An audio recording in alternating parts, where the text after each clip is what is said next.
Hello everyone, this is the Crimson Cure, welcoming you to the Crimson Tower, a place where we keep a feminine foot on the neck of the gynocracy, feminism, and black male misandry. So go ahead, pull up a chair, stay a while, and listen.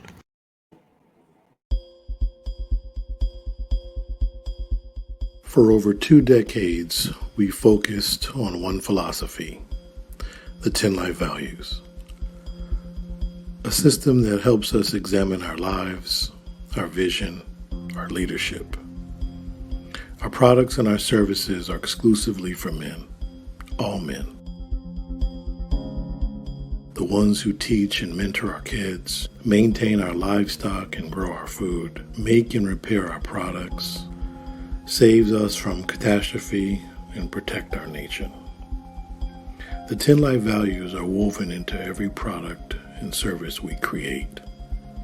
Because at the end of the day, our vision is to see all men from every community equipped with the appropriate processes and the necessary tools to be excellent fathers and the best version of themselves they can be.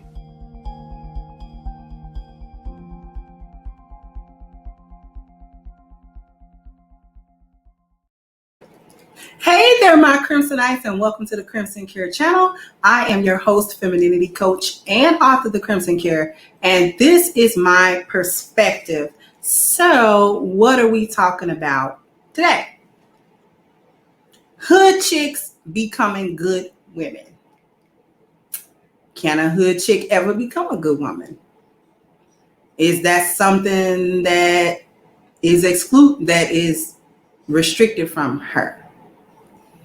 And the reason why I wanted to talk about this is because of the live stream that I did, which you can check out right here.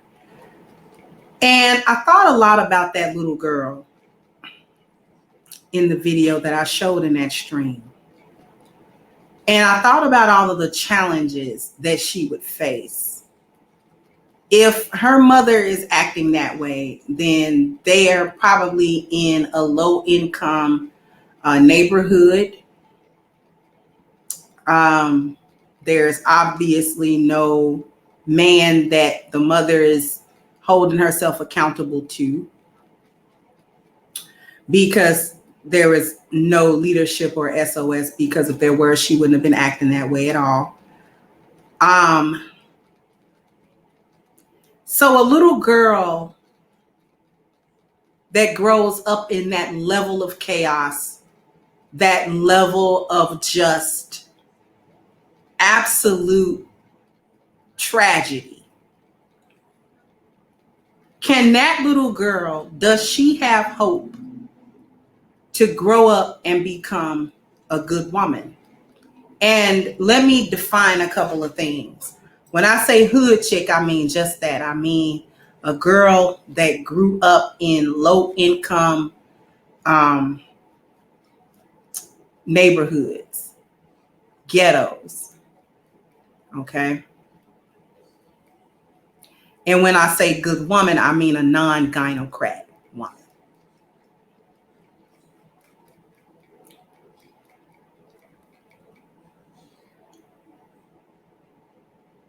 I question it because it is such a difficult task to escape the trappings of the gynocracy. When you're small like that, you don't have any defense mechanisms against what's going on around you. And you really don't understand how it affects you until years later. As you get older, as you find yourself in different situations, that gynocratic thinking comes out. The things that were normalized to you that were dysfunctional come out. And at times, if it's really ingrained, you don't really know it's dysfunctional. You think it's normal because it was normalized. And I want to direct this to the young ladies who have grown up, are growing up, or remain in the hoods across America. You can become a good woman. You can. You do not have to resign yourself to the environment that has affected you, that you grew up in. The thinking, the mindset, the actions, all of these things that got normalized to you, you don't have to do that stuff. You really don't. There are ways out. Don't let anyone tell you that you have to be a product of your environment and a victim of your circumstances. Because you don't. I know when you're young, it can be all that more difficult, because if you're anything like that little girl or me or any of the other ladies that may be listening to me,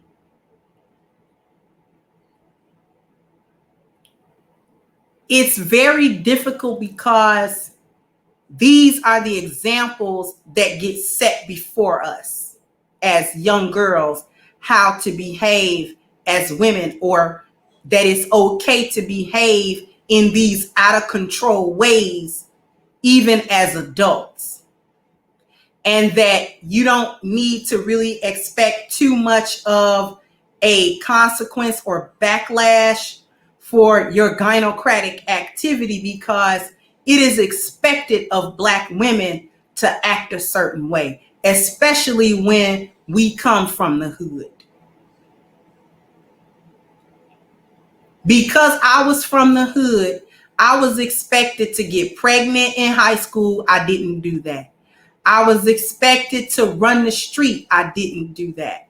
I was expected to drop out of high school. I didn't do that. I was expected to do a lot of things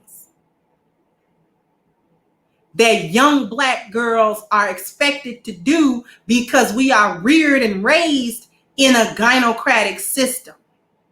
We're reared and raised in a feminist-driven system that says women get to do whatever they want to do, and there are no consequences that they have to face. Everything has to bow to them and kowtow to them and make them feel good about the bad choices that they make. And especially this goes doubly so with Black girls, because we have now the role models are Cardi B, Megan Thee Stallion. They can get on television, the city girls, and twerk and act crazy and be super sexual and be just super wild. And this is supposed to be cute.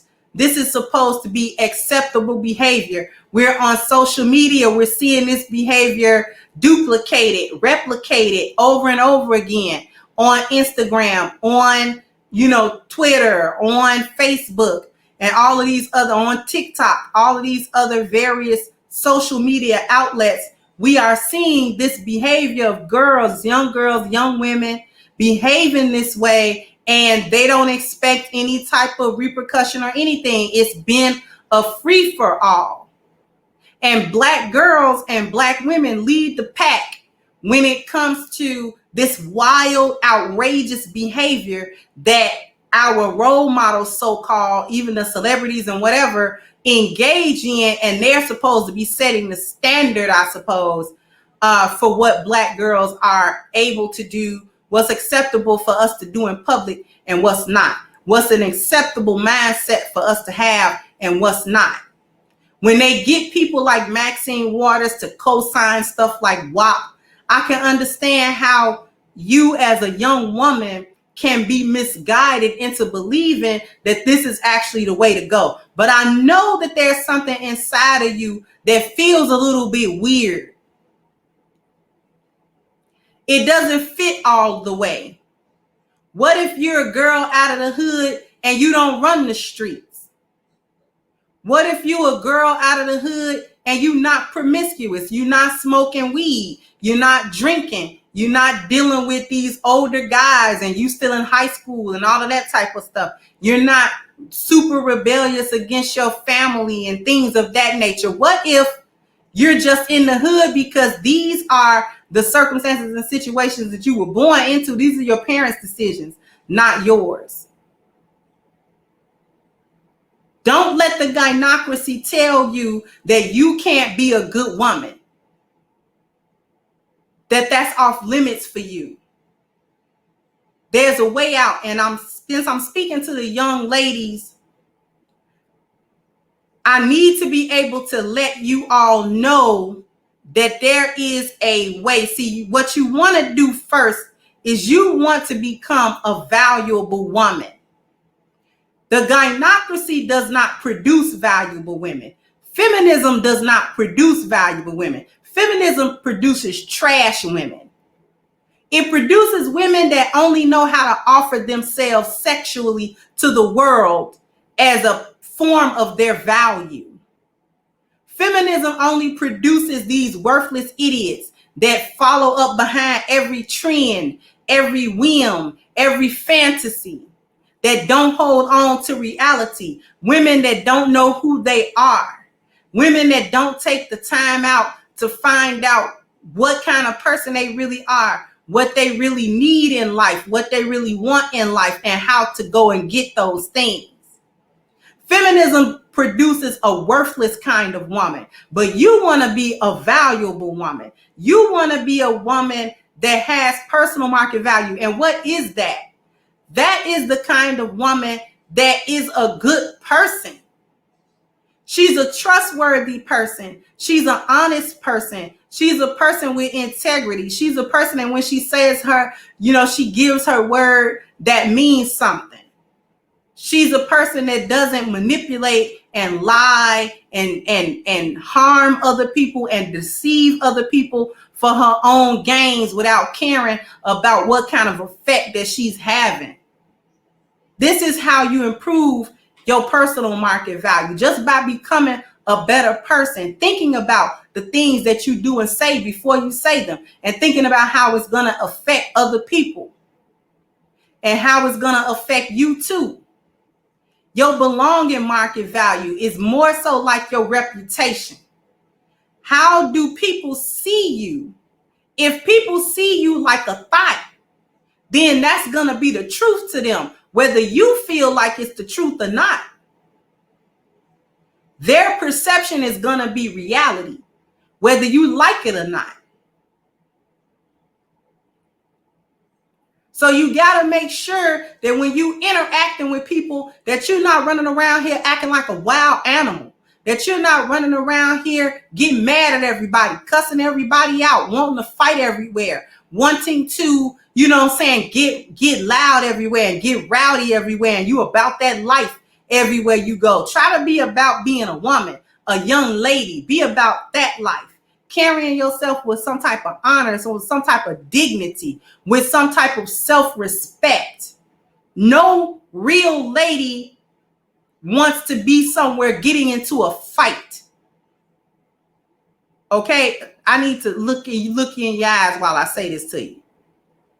No young lady that's worth anything goes anywhere and wants to get into fights or are willing to get into arguments, fights, altercations, any of that stuff. Believe it or not, you can go different places and not have a single flare-up.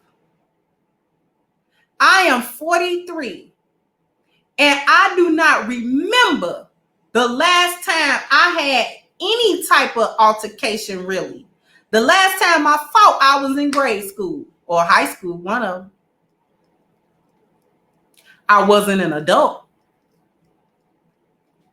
I have not gotten into a fight as an adult at all, not even close. I don't do shouting matches.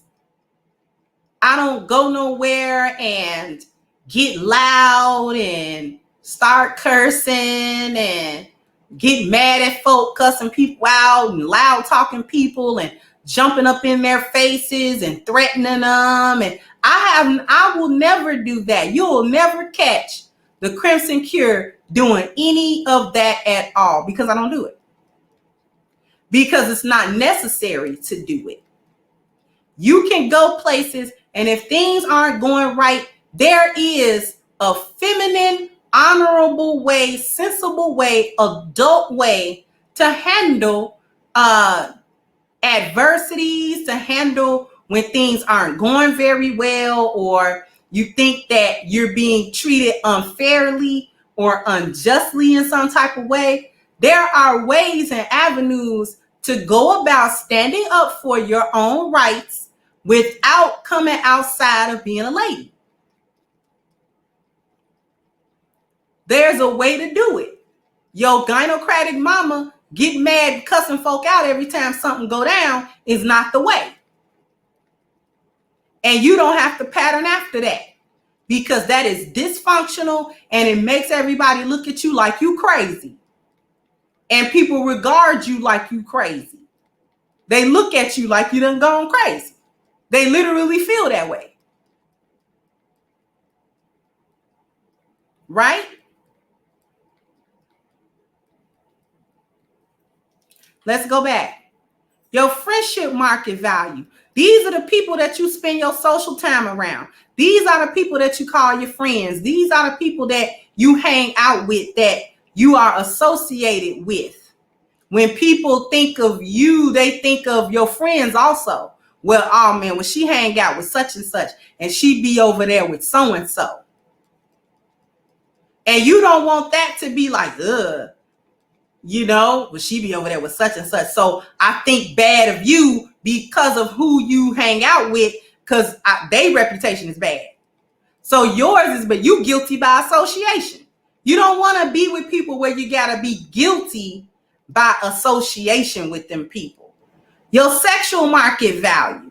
This is where the gynocracy trip us up by telling us that our only worth to ourselves, to men, to the world around us is through our sexual energy. How well we can twerk. How sexy can we be? How many dudes slide in our DMs? How many men can we deny and decline? And all of that kind of stuff. This is not the move, little sis. This is not the move. Because as much as peer pressure as you may go through to go on social media and do these busted challenge and all these other little crazy challenges and stuff like that, this is not what you need to do. This make you look crazy in the long run. Nobody respects you in the long run. They may pressure you to do it, but you may get some likes and some clicks and some views, but you're not going to get respected by anybody that is worth respecting. Your little girlfriends cheering you on, they just as silly as anybody else. And you don't need the respect of anyone that's going to cheer you on to disgrace yourself. Because the internet is forever. Once you put that stuff out on Facebook and Instagram and all that kind of stuff, even if you take it down, Facebook and Instagram got it, or somebody screen recorded it, or somebody copied and shared it. So you never really get rid of it. What you want to have is your marriage market value. You want to be able to, when you get ready to get married, that a man of high value, and I'm not talking about just a rich man or wealthy man or nothing like that. I'm talking about a man that understands how to be a man, that's worth something, that has leadership that he can give you. Because if he can't give you leadership, he can't give you nothing. All right? But you got to have good marriage market value in order to receive that. Or else you can't get it. You will be constantly surrounded by men you don't want, trying to figure out where their masculinity went. And it'll be because your femininity is not on no higher level. That's what you are getting. You're getting what's equal to you. And if you're disgusted at the types of men that you keep attracting, then you probably need to be the same level of disgusted with your level of femininity. So little sis, Auntie Crimson is trying to help you out. You can be a good woman even if you are from the hood. Don't let being from the hood define who you are as a person. Because that type of woman is what you want to be. And how you get there is through something called the 10 life values. And you start with your spiritual self. When I say spirit, I don't necessarily mean church or the masjid or any type of place of worship in particular. What I mean by spiritual is working on who you are yourself. Being that good person, being that worthy person, being that person of honor and integrity and things like that. There's nothing square or lame about being a better woman, because this is rewarding. You may not get the clicks and likes and shares. And I know for young people, it's important to have social acceptance. I understand that, but that only lasts this long in your life. It's only important for this amount of time. As you get older, you will understand it's not really that important, but you will have already ruined a lot of opportunities for yourself.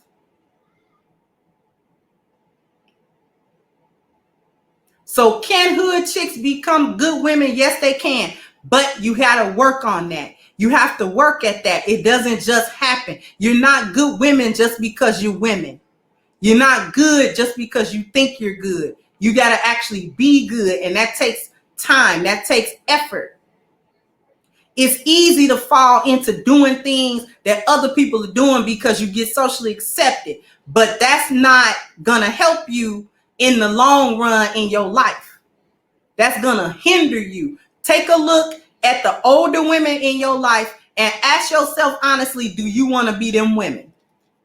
Do you really want to be them women? And if the answer is no, then you have to do something different than what those women did, even if that's your mother.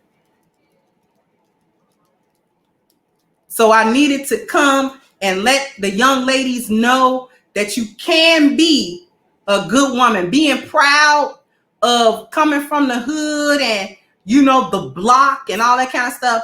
First of all, that's masculine. Number two, it's nothing really to be proud of. And having come from the hood myself, I actually understand that. Been in places where it's gunshots and all of this kind of stuff, grew up with that. You don't gotta be a bad person, but all that you have to do to be a bad person is don't do nothing. And you'll become a gynocrat like all the ones around you, and you won't be no better than them. But you don't gotta be. So what I want everybody to do is sound off in the comment section. Can hood chicks become good women in your opinion? Like, share, subscribe to the channel if you have not. Once again, I am your host of Crimson Cure, and this was my perspective. Bye-bye, Crimsonites. Hey guys, please like, share, and subscribe to the channel and hit the notification bell. And if you've got more to say on the topic, leave a comment down below. Also, don't forget to support our sponsor who so graciously supports this channel by clicking the description box and the link for A-Game at agameherbal.com. You can go ahead and get a 10% discount off of your next purchase using the code Kendra10. This has been yet another Crimson Cure production, and I'll catch you guys on the next one.